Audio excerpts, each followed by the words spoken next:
ಕಿಚ್ಚ ಸುದೀಪ್ ಅವರು ಒಂದು ವೇದಿಕೆಯಲ್ಲಿ ಒಂದು ಹೇಳಿಕೆಯನ್ನ ಕೊಡ್ತಾರೆ. ಇಷ್ಟು ದಿನ ಸುಮ್ಮನೆ ಇದ್ದಿದ್ದು ಸಾಕು, ಇಷ್ಟು ದಿನ ಬಾಯಿ ಮುಚ್ಕೊಂಡಿದ್ವಿ, ಇನ್ನ ಆಗೋದಿಲ್ಲ. 25 ತಾರೀಕು ದೊಡ್ಡದಾಗಿ ಬಾಗ್ಲನ್ನ ಬಡಿತೀವಿ, ಆ ಸಂದರ್ಭ ಬಂದೊದಗಿದೆ ಅಂತ ಹೇಳಿದ್ರು. ಅದರ ಬೆನ್ನಲ್ಲೇ ವಿಜಯಲಕ್ಷ್ಮಿ ಅವರು ಕೂಡ, ದರ್ಶನ್ ಪತಿ ಅವರು ಕೂಡ ಒಂದು ಹೇಳಿಕೆಯನ್ನ ಕೊಟ್ಟಿದ್ದಾರೆ, ಗಮನಿಸಿದ್ರು. ಈಗ ಆ ವಿಚಾರಕ್ಕೆ ಸಂಬಂಧಪಟ್ಟಂತೆ ಸುದೀಪ್ ಅವರ ಆಪ್ತ ಚಂದ್ರಚೂಡ್ ಅವರು ರಿಪಬ್ಲಿಕ್ ಕನ್ನಡದ ಜೊತೆಯಲ್ಲಿ ಮಾತಾಡಿದ್ದಾರೆ. ಇದು ಸ್ಟಾರ್ ವಾರ್ ಅಲ್ಲ, ಸ್ಯಾಡಿಸಮ್ ವಾರ್. ಸ್ಯಾಂಡಲ್ವುಡ್ ನಲ್ಲಿ ಕೆಲವರು ವ್ಯಕ್ತಿಯನ್ನ ಮೆರೆಯುತ್ತಿದ್ದಾರೆ. ಕೆಲ ಸಿನಿಮಾ ಸೋಲಿಸೋದಕ್ಕೆ ಹುನ್ನಾರಗಳು ನಡೀತಾ ಇದೆ. ಥಿಯೇಟರ್ ಮುಂದೆ ನಿಂತ್ಕೊಂಡು ಇನ್ನೊಬ್ಬರ ಬಗ್ಗೆ ಮಾತಾಡ್ತಾರೆ. ಇದನ್ನ ಸಂಸ್ಕೃತಿ ಅಂತ ಕರೆಯುತ್ತಾರ ಅಂತ ಪ್ರಶ್ನೆ ಮಾಡಿದ್ದಾರೆ ಚಂದ್ರಚೂಡ್ ಅವರು. ಸ್ಯಾಂಡಲ್ವುಡ್ ನಲ್ಲಿ ಸ್ಟಾರ್ ವಾರ್ ಸಖತ್ ಸೌಂಡ್ ಮಾಡ್ತಿದೆ. ಇದ್ರ ಮಧ್ಯೆ ಪೈರಸಿನೂ ಕೂಡ ಒಂದಷ್ಟು ತಲೆ ಎತ್ಬಿಟ್ಟು ತಲೆನೋವು ತಂದಿಟ್ಟಿರುವಂತದ್ದು. ಸೊ ಈ ಬಗ್ಗೆ ಮಾತನಾಡಲಿಕ್ಕೆ ನಮ್ಮ ಜೊತೆಗೆ ಕಿಚ್ಚ ಸುದೀಪ್ ಅವರ ಆಪ್ತರು, ಜೊತೆಗೆ ಒಂದು ರೀತಿ ಶಕ್ತಿ ಅಂತ ಹೇಳಿದ್ರೆ ತಪ್ಪಾಗ್ಲಿಕ್ಕಿಲ್ಲ, ಚಂದ್ರಚೂಡ್ ಸರ್ ಇದ್ದಾರೆ. ಸರ್ ನಮಸ್ತೆ. ನಮಗ್ ಶಕ್ತಿ ಅವರು, ನಾವು ಯುಕ್ತಿ ಅಷ್ಟೇ. ಹೇಳಿ ಸರ್, ಇತ್ತೀಚೆಗೆ ಸ್ಟಾರ್ ವಾರ್ ಶುರುವಾಗಿದೆ, ಈ ಬಗ್ಗೆ ಏನ್ ಹೇಳಿ? ಇದು ಸ್ಟಾರ್ ವಾರ್ ಅಲ್ಲ, ಇದು this never be A star war.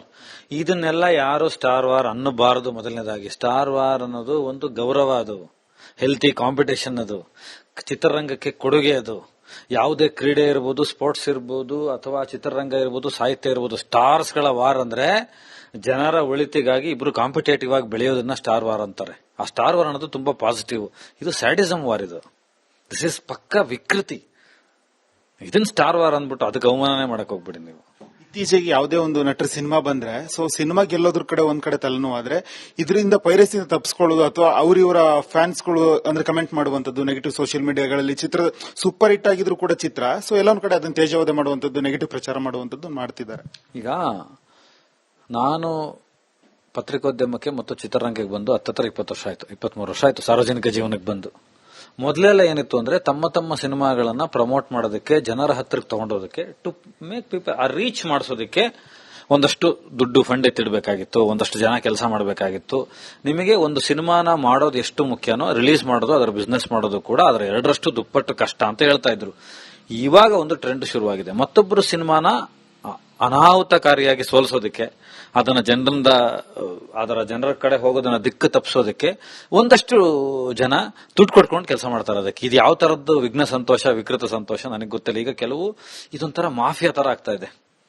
ಹೆಂಗೆ ಅಂದ್ರೆ ಅವ್ರ ಸಿನಿಮಾ ಸೋಲ್ಬೇಕು, ಅದಕ್ಕೆ ನಾನು ಇಷ್ಟು ಲಕ್ಷ ಖರ್ಚು ಮಾಡ್ತೀನಿ. ಅಲ್ಲಪ್ಪ, ನಿನ್ನ ಮನೆಯಲ್ಲಿ ಬೆಳಕು ಹಚ್ಕೊಳ್ಳಯ್ಯ, ಇನ್ನೊಬ್ಬರ ಮನೆಗೆ ಯಾಕೆ ಬೆಂಕಿ ಹಚ್ತೀಯಾ? ಇದು ಇವತ್ತಿನ ಕಾಲ್ಗಟ್ಟಲಿರುವಾಗ ಪೈರಸಿ ಅದೊಂದೇ ಸಮಸ್ಯೆ ಅಲ್ಲ. ಸಾಫ್ಟ್ವೇರ್ಗಳು, ಆಪ್ಗಳಿರ್ಬೋದು, ಲಿಂಕ್ಗಳಿರ್ಬೋದು, ಅದನ್ನ ಯಾರು ಅಂತಾರಾಷ್ಟ್ರೀಯ ಮಟ್ಟದಲ್ಲಿದೆ, ಅದು ಯಾರು ಏನು ಮಾಡಕ್ಕಾಗದಂತ ಟೆಕ್ನಿಕಲಿ ಅದಕ್ಕೆ ಉತ್ತರ ಸಿಗದಂತ ಒಂದು ಸಂದರ್ಭ ಆದ್ರೆ, ಬುಕ್ ಮೈ ಶೋದು ಲಾಬಿ ಇರ್ಬೋದು ಒಂದ್ ಕಡೆ, ಥಿಯೇಟರ್ ಅಲ್ಲಿ ಇರ್ಬೋದು, ಇನ್ನೊಂದ್ ಕಡೆ ಸೋಷಿಯಲ್ ಮೀಡಿಯಾದಲ್ಲಿ ಇರ್ಬೋದು, ರಿವ್ಯೂಗಳು ಅನ್ನೋ ಹೆಸರಲ್ಲಿ ಇರ್ಬೋದು.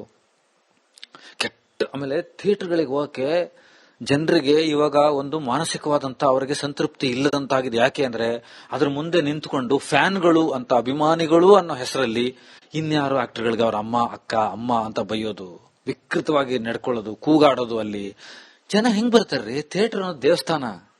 ಅದು ಜಾತಿ, ಧರ್ಮ, ಭೇದ ಎಲ್ಲದನ್ನು ಮೀರಿ ಮನುಷ್ಯ ಒಂದಾಗಿ ಕೂತು ಒಂದೆಡೆಗೆ ಏನೋ ನೋಡುವಂತ ಒಂದು ದೇವಸ್ಥಾನ ಇದ್ದಂಗೆ ಸಿನಿಮಾದವರಿಗೆ ಥಿಯೇಟರು, ದೇವಾಲಯ. ಅದು ಹಬ್ಬದ ಕಲ್ಚರ್. ಅದು ನಿಮಗೆ ಮನುಷ್ಯನನ್ನ ಸೇರೋದಕ್ಕೆ ಇವತ್ತು ಜಾಗಗಳೇ ಇಲ್ಲ. ಥಿಯೇಟರ್ ಇಲ್ಲದೆ ಹೋದ್ರೆ, ನಾಳೆ ದಿನ ಥಿಯೇಟರ್ ಇಲ್ಲದೆ ಹೋದ್ರೆ ಮನುಷ್ಯನ್ ಸೇರಕ್ಕೆ ಇರತಕ್ಕಂತ ಅತಿ ದೊಡ್ಡ ಅದು ಥಿಯೇಟರ್. ನಾಟಕದ ರಂಗಭೂಮಿ ಆಗಿರ್ಲಿ, ಥಿಯೇಟರ್ ಆಗಿರ್ಲಿ, ಕಲ್ಚರ್ ಆಗಿರ್ಲಿ. ಇವತ್ತು ಮನುಷ್ಯನ ಜೊತೆ ಸೇರ್ತಾ ಇಲ್ಲ. ಅಂತ ಸಂದರ್ಭದಲ್ಲಿ ಥಿಯೇಟರ್ ಎದುರುಗಡೆ ನಿಂತ್ಕೊಂಡು ಪರಮ ಅಸಹ್ಯವಾಗಿ ಕಿರ್ಚಾಡ್ತೀರಾ, ಬಟ್ಟೆ ಬಿಚ್ಕೊಂಡು ಓಡಾಡ್ತೀರಾ. ಯಾರು ಬರ್ತಾರ್ರಿ ಥಿಯೇಟರ್ಗೆ? ಇದನ್ನೆಲ್ಲ ನೀವು ಅಭಿಮಾನ ಅಂತ ಹೇಳ್ಬೇಡಿ. ಇದು ಅಸಹ್ಯ, ಇದು ಅಸಹ್ಯದ ಮಾನ.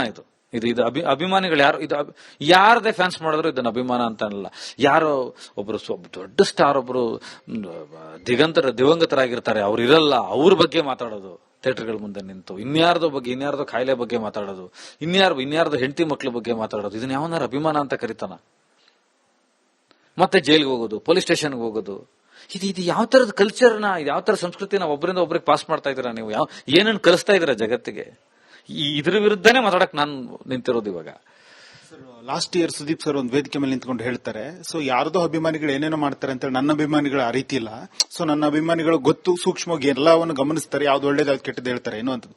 ಆದ್ರೆ ಯಾಕೋ ಇತ್ತೀಚೆಗೆ ಮೊನ್ನೆ ಹುಬ್ಬಳ್ಳಿಯಲ್ಲಿ ವೇದಿಕೆ ಮೇಲೆ ಮೌನ ಮುರಿದ್ಬಿಟ್ಟು ಅವ್ರ ತಾಳ್ಮೆ ಕಳ್ಕೊಂಡ್ರ ಎನ್ನುವಂಥದ್ದು, ಯಾಕಂದ್ರೆ ಯುದ್ಧಕ್ಕೆ ನಾವು ರೆಡಿ ಇದೀವಿ. ಇಲ್ಲ, ಈಗ ನೋಡಿ, ಲಾಸ್ಟ್ ಇಯರ್ ಅವರು ಬರ್ಡೇನಲ್ಲಿ ಏನ್ ಹೇಳಿದ್ರು ನಂದಿ ಲಿಂಕ್ಸ್ ಅಲ್ಲಿ, ಯಾರು ಏನಾದ್ರೂ ಮಾಡ್ಕೊಳ್ಳಿ, ನೀವು ಮಾತ್ರ ಘನತೆಯಿಂದ ಇರಿ, ನಿಮ್ಮ ಬದುಕನ್ನ ಚೆನ್ನಾಗಿ ನೋಡ್ಕೊಳ್ಳಿ, ನೀವು ಚೆನ್ನಾಗಿರಿ, ನಿಮ್ಗೆ ಯಾರಿಷ್ಟ ಅವರನ್ನು ಆರಾಧಿಸಿ ಪ್ರೀತಿಯಿಂದ ಇರಿ ಅನ್ನೋದನ್ನ ಅವರು ಯಾವತ್ತಿಂದಾನು ಹೇಳಿದ್ದಾರೆ. ಅವ್ರು ಯಾವತ್ತೂ ಕೂಡ ಯಾವುದೇ ನಟರಾಗ್ಲಿ, ಅವರು ಅಂತಲ್ಲ, ಯಾವುದೇ ಕಲಾವಿದರಾಗ್ಲಿ, ಯಾವುದೇ ಸೂಪರ್ ಸ್ಟಾರ್ ಆಗ್ಲಿ, ತನ್ನ ಅಭಿಮಾನಿಗಳಿಗೆ ಹೊಡಿ ಬಡಿ ಕಲ್ಚರ್ ಅನ್ನ, ವಿಕೃತಿಯ ಕಲ್ಚರ್ ಅನ್ನ ಹೇಳ್ಕೊಡ್ಬಾರ್ದು. ಇವರೆಂತೂ ಹೇಳ್ಕೊಟ್ಟಿಲ್ಲ. ಅದೇ ನಮಗೆ ಅವ್ರ ಮೇಲಿರೋ ಅಭಿಮಾನ. ಅಂತದ್ರಲ್ಲಿ ಕೆಲವರು ಅದನ್ನ ಪರೋಕ್ಷವಾಗಿ ಪ್ರತ್ಯಕ್ಷವಾಗಿ ಒಂದು ಸಮಾಜದ ಅನಾಹುತಕಾರಿ ಚಟುವಟಿಕೆಗಳಿಗೆ ಈಡಾಗೋ ತರನೇ ಹೇಳ್ಕೊಡ್ತೀರಾ ಅಂದ್ರೆ ನೀವು ಹೆಂಗ್ರಿ ಮನುಷ್ಯರಾಗ್ತೀರಾ? ಹೆಂಗೆ ನೀವು ಈ ಕಾನ್ಸ್ಟಿಟ್ಯೂಷನ್ ಒಳಗಡೆ ಬರ್ತೀರಾ? ಅದ್ ಯಾರು ಮಾಡಿದ್ರು ತಪ್ಪಲ್ವಾ? ಮತ್ತೆ ನಾನು ಯಾರನ್ನ ಉದ್ದೇಶಿಸಿ ಮಾತಾಡ್ತಾ ಇಲ್ಲ. ನನಗೆ ಬೆಂಕಿ ಹಾಕುವಂತ ಮನಸ್ಸಲ್ಲ ನಂದು, ಬೆಳಕಾಗಿಸುವ ಮನಸ್ಸು ನಂದು. ಈಗ ನಾನು ಈ ಬೆಳಗ್ಗೆಯಿಂದ ನಾನು ಮಾತನಾಡ್ತಾ ಇರೋದು ಕೂಡ ಆ ತಪ್ಪು ತಿಳುವಳಿಕೆಗಳಿಗೆ ಮೊದಲು ಒಂದು ತಿಳುವಳಿಕೆ ಹೇಳೋಣ. ಫಸ್ಟ್ ಪಳವಳಿಕೆಗಳ ತರ ಆಡಬೇಡಿ, ತಿಳುವಳಿಕೆ ತಿಳ್ಕೊಳ್ಳಿ, ಯು ಕಾಮನ್ ಸೆನ್ಸ್ ಇಲ್ಲಿಂದ ಸ್ವಲ್ಪ ಯೋಚನೆ ಮಾಡಿ. ಅದಕ್ಕೆ ಬಗ್ದೇವರೇ ಬೇರೆ ದಾರಿಗಳಿದೆ. ಈಗ ಒಂದು ಸಿನಿಮಾ ರಿಲೀಸ್ ಆಗುವಾಗ, ಈಗ ಮಾರ್ಕ್ ತರದ ಒಂದು ಸಿನಿಮಾ ಮಾಡಿರುವಾಗ ಅವ್ರೊಂದು ಮಾತು ಕೊಟ್ಟಿದ್ರು, ಇಷ್ಟು ಬೇಗ ಸಿನಿಮಾ ಮಾಡ್ತೀನಿ ಬರ್ತೀನಿ ಅಂದಾಗ ಎಷ್ಟು ಒತ್ತಡಗಳಿರುತ್ತೆ. ಟೆಕ್ನಿಕಲಿ ಒತ್ತಡ ಇರುತ್ತೆ, ಸೆನ್ಸಾರ್ದ ಒತ್ತಡ ಇರುತ್ತೆ, ಹಣಕಾಸಿನ ಒತ್ತಡ ಇರುತ್ತೆ, ಎಲ್ಲಾ ಸಿನಿಮಾಗೂ ಇರುತ್ತೆ ರೀ. ಇದು ಮಾರ್ಕಿಗೆ ಅಂತಲ್ಲ, ಎಲ್ಲಾ ಸಿನಿಮಾಗೂ ಇರುತ್ತೆ. ಅದನ್ನ ಫೇಸ್ ಮಾಡ್ಬೇಕಾ, ಇದನ್ನ ನೋಡ್ಬೇಕಾ? ಕಿಚ್ಚ ಸುದೀಪ್ ಅವರು ಒಂದು ವೇದಿಕೆಯಲ್ಲಿ ಒಂದು ಹೇಳಿಕೆಯನ್ನ ಕೊಡ್ತಾರೆ. ಇಷ್ಟು ದಿನ ಸುಮ್ಮನೆ ಇದ್ದಿದ್ದು ಸಾಕು, ಇಷ್ಟು ದಿನ ಬಾಯಿ ಮುಚ್ಕೊಂಡಿದ್ವಿ, ಇನ್ನ ಆಗೋದಿಲ್ಲ. 25 ತಾರೀಕು ದೊಡ್ಡದಾಗಿ ಬಾಗ್ಲನ್ನ ಬಡಿತೀವಿ, ಆ ಸಂದರ್ಭ ಬಂದೊದಗಿದೆ ಅಂತ ಹೇಳಿದ್ರು. ಅದರ ಬೆನ್ನಲ್ಲೇ ವಿಜಯಲಕ್ಷ್ಮಿ ಅವರು ಕೂಡ, ದರ್ಶನ್ ಪತಿ ಅವರು ಕೂಡ ಒಂದು ಹೇಳಿಕೆಯನ್ನ ಕೊಟ್ಟಿದ್ದಾರೆ, ಗಮನಿಸಿದ್ರು. ಈಗ ಆ ವಿಚಾರಕ್ಕೆ ಸಂಬಂಧಪಟ್ಟಂತೆ ಸುದೀಪ್ ಅವರ ಆಪ್ತ ಚಂದ್ರಚೂಡ್ ಅವರು ರಿಪಬ್ಲಿಕ್ ಕನ್ನಡದ ಜೊತೆಯಲ್ಲಿ ಮಾತಾಡಿದ್ದಾರೆ. ಇದು ಸ್ಟಾರ್ ವಾರ್ ಅಲ್ಲ, ಸ್ಯಾಡಿಸಮ್ ವಾರ್. ಸ್ಯಾಂಡಲ್ವುಡ್ ನಲ್ಲಿ ಕೆಲವರು ವ್ಯಕ್ತಿಯನ್ನ ಮೆರೆಯುತ್ತಿದ್ದಾರೆ. ಕೆಲ ಸಿನಿಮಾ ಸೋಲಿಸೋದಕ್ಕೆ ಹುನ್ನಾರಗಳು ನಡೀತಾ ಇದೆ. ಥಿಯೇಟರ್ ಮುಂದೆ ನಿಂತ್ಕೊಂಡು ಇನ್ನೊಬ್ಬರ ಬಗ್ಗೆ ಮಾತಾಡ್ತಾರೆ. ಇದನ್ನ ಸಂಸ್ಕೃತಿ ಅಂತ ಕರೆಯುತ್ತಾರ ಅಂತ ಪ್ರಶ್ನೆ ಮಾಡಿದ್ದಾರೆ ಚಂದ್ರಚೂಡ್ ಅವರು. ಸ್ಯಾಂಡಲ್ವುಡ್ ನಲ್ಲಿ ಸ್ಟಾರ್ ವಾರ್ ಸಖತ್ ಸೌಂಡ್ ಮಾಡ್ತಿದೆ. ಇದ್ರ ಮಧ್ಯೆ ಪೈರಸಿನೂ ಕೂಡ ಒಂದಷ್ಟು ತಲೆ ಎತ್ಬಿಟ್ಟು ತಲೆನೂ ತಂದಿಟ್ಟಿರುವಂತದ್ದು. ಸೊ ಈ ಬಗ್ಗೆ ಮಾತನಾಡ್ಲಿಕ್ಕೆ ನಮ್ಮ ಜೊತೆಗೆ ಕಿಚ್ಚ ಸುದೀಪ್ ಅವರ ಆಪ್ತರು, ಜೊತೆಗೆ ಒಂದು ರೀತಿ ಶಕ್ತಿ ಅಂತ ಹೇಳಿದ್ರೆ ತಪ್ಪಾಗ್ಲಿಕ್ಕಿಲ್ಲ, ಚಂದ್ರಚೂಡ್ ಸರ್ ಇದ್ದಾರೆ. ಸರ್ ನಮಸ್ತೆ. ನಮಗ್ ಶಕ್ತಿ ಅವರು, ನಾವು ಯುಕ್ತಿ ಅಷ್ಟೇ. ಹೇಳಿ ಸರ್, ಇತ್ತೀಚೆಗೆ ಸ್ಟಾರ್ ವಾರ್ ಶುರುವಾಗಿದೆ, ಈ ಬಗ್ಗೆ ಏನ್ ಹೇಳಿ? ಇದು ಸ್ಟಾರ್ ವಾರ್ ಅಲ್ಲ, ಇದು this never be A star war. ಇದನ್ನೆಲ್ಲ ಯಾರು ಸ್ಟಾರ್ ವಾರ್ ಅನ್ನಬಾರದು. ಮೊದಲನೇದಾಗಿ ಸ್ಟಾರ್ ವಾರ್ ಅನ್ನೋದು ಒಂದು ಗೌರವ, ಅದು ಹೆಲ್ತಿ ಕಾಂಪಿಟೇಷನ್, ಅದು ಚಿತ್ರರಂಗಕ್ಕೆ ಕೊಡುಗೆ. ಅದು ಯಾವುದೇ ಕ್ರೀಡೆ ಇರ್ಬೋದು, ಸ್ಪೋರ್ಟ್ಸ್ ಇರ್ಬೋದು, ಅಥವಾ ಚಿತ್ರರಂಗ ಇರ್ಬೋದು, ಸಾಹಿತ್ಯ ಇರ್ಬೋದು. ಸ್ಟಾರ್ಸ್ ಗಳ ವಾರ್ ಅಂದ್ರೆ ಜನರ ಒಳಿತಿಗಾಗಿ ಇಬ್ರು ಕಾಂಪಿಟೇಟಿವ್ ಆಗಿ ಬೆಳೆಯೋದನ್ನ ಸ್ಟಾರ್ ವಾರ್ ಅಂತಾರೆ. ಆ ಸ್ಟಾರ್ ವಾರ್ ಅನ್ನೋದು ತುಂಬಾ ಪಾಸಿಟಿವ್. ಇದು ಸ್ಯಾಡಿಸಮ್ ವಾರ್. ಇದು ದಿಸ್ ಇಸ್ ಪಕ್ಕ ವಿಕೃತಿ. ಇದನ್ನ ಸ್ಟಾರ್ ವಾರ್ ಅಂದ್ಬಿಟ್ಟು ಅದಕ್ಕೆ ಅವಮಾನನೆ ಮಾಡಕ್ ಹೋಗ್ಬಿಡಿ ನೀವು. ಇತ್ತೀಚೆಗೆ ಯಾವುದೇ ಒಂದು ನಟರ ಸಿನಿಮಾ ಬಂದ್ರೆ, ಸೊ ಸಿನಿಮಾ ಗೆಲ್ಲೋದ್ರ ಕಡೆ ಒಂದ್ ಕಡೆ ತಲೆನೋವು ಆದ್ರೆ, ಇದರಿಂದ ಪೈರಸಿನ ತಪ್ಪಿಸ್ಕೊಳ್ಳೋದು ಅಥವಾ ಇವರ ಫ್ಯಾನ್ಸ್ಗಳು ಅಂದ್ರೆ ಕಮೆಂಟ್ ಮಾಡುವಂತದ್ದು ನೆಗೆಟಿವ್ ಸೋಷಿಯಲ್ ಮೀಡಿಯಾಗಳಲ್ಲಿ, ಚಿತ್ರ ಸೂಪರ್ ಹಿಟ್ ಆಗಿದ್ರು ಕೂಡ ಚಿತ್ರ, ಸೊ ಎಲ್ಲ ಒಂದ್ ಕಡೆ ಅದನ್ನ ತೇಜೋವಧೆ ಮಾಡುವಂತದ್ದು, ನೆಗೆಟಿವ್ ಪ್ರಚಾರ ಮಾಡುವಂತದ್ದು ಮಾಡ್ತಿದ್ದಾರೆ. ಈಗ ನಾನು ಪತ್ರಿಕೋದ್ಯಮಕ್ಕೆ ಮತ್ತು ಚಿತ್ರರಂಗಕ್ಕೆ ಬಂದು 20 ವರ್ಷ ಆಯ್ತು, 23 ವರ್ಷ ಆಯ್ತು ಸಾರ್ವಜನಿಕ ಜೀವನಕ್ಕೆ ಬಂದು. ಮೊದಲೆಲ್ಲ ಏನಿತ್ತು ಅಂದ್ರೆ ತಮ್ಮ ಸಿನಿಮಾಗಳನ್ನ ಪ್ರಮೋಟ್ ಮಾಡೋದಕ್ಕೆ, ಜನರ ಹತ್ರಕ್ಕೆ ತಗೊಂಡೋದಕ್ಕೆ, ಟು ಮೇಕ್ ಪೀಪಲ್ ರೀಚ್ ಮಾಡಿಸೋದಕ್ಕೆ ಒಂದಷ್ಟು ದುಡ್ಡು ಫಂಡ್ ಎತ್ತಿಡಬೇಕಾಗಿತ್ತು, ಒಂದಷ್ಟು ಜನ ಕೆಲಸ ಮಾಡಬೇಕಾಗಿತ್ತು. ನಿಮಗೆ ಒಂದು ಸಿನಿಮಾನ ಮಾಡೋದು ಎಷ್ಟು ಮುಖ್ಯನೋ ರಿಲೀಸ್ ಮಾಡೋದು, ಅದರ ಬಿಸ್ನೆಸ್ ಮಾಡೋದು ಕೂಡ ಅದರ 2ರಷ್ಟು ದುಪ್ಪಟ್ಟು ಕಷ್ಟ ಅಂತ ಹೇಳ್ತಾ ಇದ್ರು. ಇವಾಗ ಒಂದು ಟ್ರೆಂಡ್ ಶುರುವಾಗಿದೆ. ಮತ್ತೊಬ್ಬರು ಸಿನಿಮಾನ ಅನಾಹುತಕಾರಿಯಾಗಿ ಸೋಲಿಸೋದಕ್ಕೆ,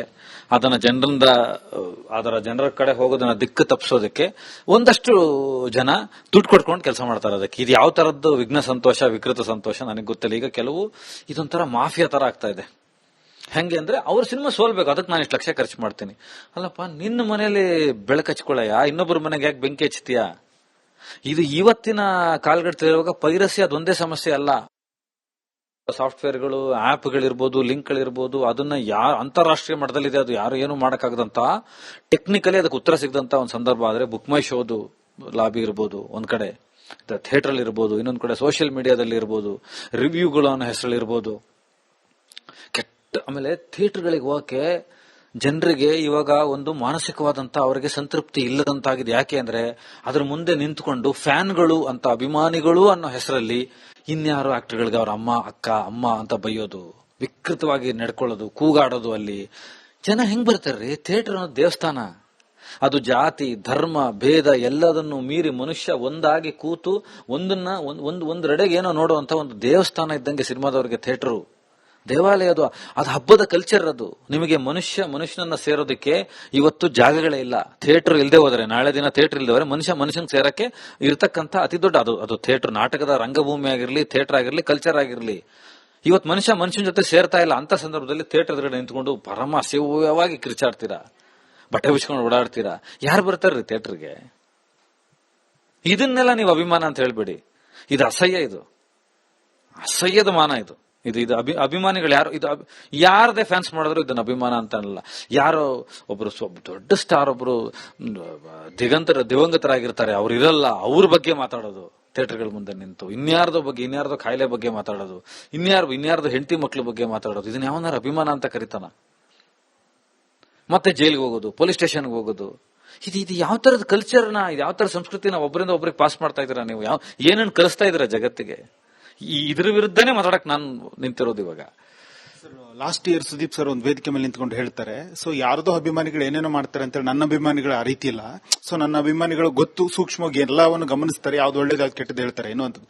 ಆದ್ರೆ ಯಾಕೋ ಇತ್ತೀಚೆಗೆ ಮೊನ್ನೆ ಹುಬ್ಬಳ್ಳಿಯಲ್ಲಿ ವೇದಿಕೆ ಮೇಲೆ ಮೌನ ಮುರಿದ್ಬಿಟ್ಟು ಅವ್ರ ತಾಳ್ಮೆ ಕಳ್ಕೊಂಡ್ರ ಎನ್ನುವಂಥದ್ದು. ಯಾಕಂದ್ರೆ ಯುದ್ಧಕ್ಕೆ ನಾವು ರೆಡಿ ಇದೀವಿ. ಇಲ್ಲ, ಈಗ ನೋಡಿ, ಲಾಸ್ಟ್ ಇಯರ್ ಅವರು ಬರ್ಡೇನಲ್ಲಿ ಏನ್ ಹೇಳಿದ್ರು ನಂದಿ ಲಿಂಕ್ಸ್ ಅಲ್ಲಿ, ಯಾರೇನಾದ್ರೂ ಮಾಡ್ಕೊಳ್ಳಿ, ನೀವು ಮಾತ್ರ ಘನತೆಯಿಂದ ಇರಿ, ನಿಮ್ಮ ಬದುಕನ್ನ ಚೆನ್ನಾಗಿ ನೋಡ್ಕೊಳ್ಳಿ, ನೀವು ಚೆನ್ನಾಗಿರಿ, ನಿಮ್ಗೆ ಯಾರಿಷ್ಟ ಅವರನ್ನು ಆರಾಧಿಸಿ, ಪ್ರೀತಿಯಿಂದ ಇರಿ ಅನ್ನೋದನ್ನ ಅವರು ಯಾವತ್ತಿಂದನೂ ಹೇಳಿದ್ದಾರೆ.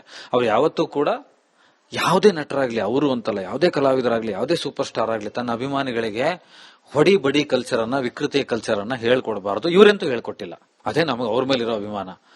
ಅಂತದ್ರಲ್ಲಿ ಕೆಲವರು ಅದನ್ನ ಪರೋಕ್ಷವಾಗಿ ಪ್ರತ್ಯಕ್ಷವಾಗಿ ಒಂದು ಸಮಾಜದ ಅನಾಹುತಕಾರಿ ಚಟುವಟಿಕೆಗಳಿಗೆ ಈಡಾಗೋ ತರನೇ ಹೇಳ್ಕೊಡ್ತೀರಾ ಅಂದ್ರೆ ನೀವು ಹೆಂಗ್ರಿ ಮನುಷ್ಯರಾಗ್ತೀರಾ? ಹೆಂಗೆ ನೀವು ಈ ಕಾನ್ಸ್ಟಿಟ್ಯೂಷನ್ ಒಳಗಡೆ ಬರ್ತೀರಾ? ಅದು ಯಾರು ಮಾಡೋರು ತಪ್ಪಲ್ವಾ? ನಾನು ಯಾರನ್ನೂ ಉದ್ದೇಶಿಸಿ ಮಾತಾಡ್ತಾ ಇಲ್ಲ. ನನಗೆ ಬೆಂಕಿ ಹಾಕುವಂತ ಮನಸ್ಸಲ್ಲ ನಂದು, ಬೆಳಕಾಗಿಸುವ ಮನಸ್ಸು ನಂದು. ಈಗ ನಾನು ಈ ಬೆಳಗ್ಗೆಯಿಂದ ನಾನು ಮಾತನಾಡ್ತಾ ಇರೋದು ಕೂಡ ಆ ತಪ್ಪು ತಿಳುವಳಿಕೆಗಳಿಗೆ ಮೊದಲು ಒಂದು ತಿಳುವಳಿಕೆ ಹೇಳೋಣ. ಫಸ್ಟ್ ಪಳವಳಿಕೆಗಳ ತರ ಆಡಬೇಡಿ, ತಿಳುವಳಿಕೆ ತಿಳ್ಕೊಳ್ಳಿ. ಈ ಕಾಮನ್ ಸೆನ್ಸ್ ಇಲ್ಲಿಂದ ಸ್ವಲ್ಪ ಯೋಚನೆ ಮಾಡಿ. ಅದಕ್ಕೆ ಬಗ್ದೇವರೇ ಬೇರೆ ದಾರಿಗಳಿದೆ. ಈಗ ಒಂದು ಸಿನಿಮಾ ರಿಲೀಸ್ ಆಗುವಾಗ, ಈಗ ಮಾರ್ಕ್ ತರದ ಒಂದು ಸಿನಿಮಾ ಮಾಡಿರುವಾಗ ಅವ್ರೊಂದು ಮಾತು ಕೊಟ್ಟಿದ್ರು, ಇಷ್ಟು ಬೇಗ ಸಿನಿಮಾ ಮಾಡ್ತೀನಿ ಬರ್ತೀನಿ ಅಂದಾಗ ಎಷ್ಟು ಒತ್ತಡಗಳಿರುತ್ತೆ. ಟೆಕ್ನಿಕಲಿ ಒತ್ತಡ ಇರುತ್ತೆ, ಸೆನ್ಸಾರ್ ಒತ್ತಡ ಇರುತ್ತೆ, ಹಣಕಾಸಿನ ಒತ್ತಡ ಇರುತ್ತೆ. ಎಲ್ಲಾ ಸಿನಿಮಾಗೂ ಇರುತ್ತೆ ರೀ. ಇದು ಮಾರ್ಕಿಗೆ ಅಂತಲ್ಲ, ಎಲ್ಲಾ ಸಿನಿಮಾಗೂ ಇರುತ್ತೆ. ಅದನ್ನ ಫೇಸ್ ಮಾಡ್ಬೇಕಾ, ಇದನ್ನ ನೋಡ್ಬೇಕಾ?